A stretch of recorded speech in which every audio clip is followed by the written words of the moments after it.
Kuna mama alibeba mimba na akawa anaombea hiyo mimba atazaliwa mtoto wa kike au wa kiume, lakini baada ya kujifungua, kama alitarajia wa kiume, akaja mtoto wa kike, na baada ya kujifungua alitarajia mtoto wa kike, akaja wa kiume. Kwa hiyo kwenye lango la kiroho huyo mtoto anakuja amekataliwa. Maana yake baba hakuwa kwenye matarajio au mama hakuwa kwenye matarajio.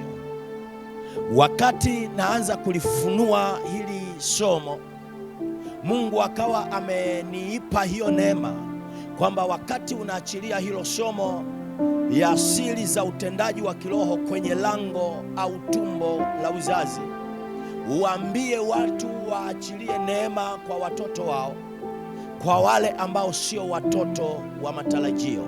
Come on. Mzazi ulitarajia mtoto wa kike lakini akaja wa kiume, na mzazi ulitarajia mtoto wa kiume akaja wa kike.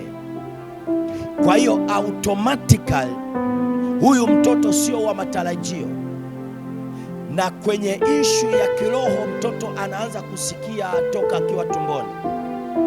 Kwa hiyo yupo tumboni, lakini yeye mwenyewe anajua kwamba wazazi wangu hawakutarajia kunipokea mimi, walitarajia kupokea jinsia nyingine. Na hapa inaweza ikawa ndio chanzo cha ushoga, na hapa ndipo inaweza kuwa ni chanzo cha usagaji, kwa sababu umepanda kitu ambacho sio kile ulichokibeba. Na ndio maana huwa na washauri watu wa kiroho, kama Mungu hajakusemesha umebeba mtoto wa jinsia gani, usijaribu kumuitia jina. Nadhani hujanielewa. Kama Mungu hajakusemesha una mtoto wa kike au wa kiume, usiite hilo jina kwa huyo mtoto. Subiri atoke, alafu umuitie jina. Wengi wanaitia majina ya mtoto, na wakiwa wapenzi anamuita mke wake, mtoto bado yupo tumboni, anamuita mama fulani kwa jina la kike, alafu anatokea mtoto wa kiume, na mwingine anamuita mama fulani kwa jina la kiume, alafu anatokea mtoto wa kike. Kwa hiyo automatically umepanda mbegu nyingine ambayo sio ya matarajio. Karabasekelebushi.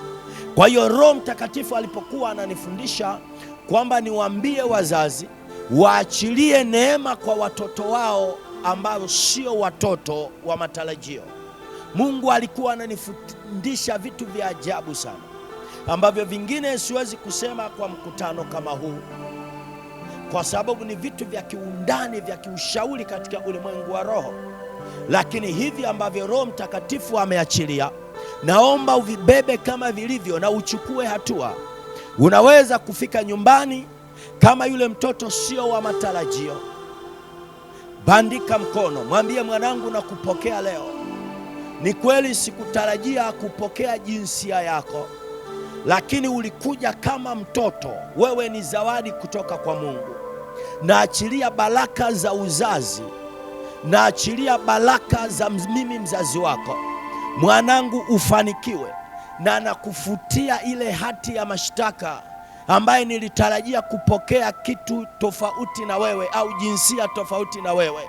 Wewe ni mwanangu na nakukubali katika jina la Yesu, ili neema ya huyo mtoto ya uzazi itembee na wewe. Unaweza kuniambia unazungumza nini? Nataka nianze kufunua. Nenda usome na mimi kitabu cha Mwanzo, turudi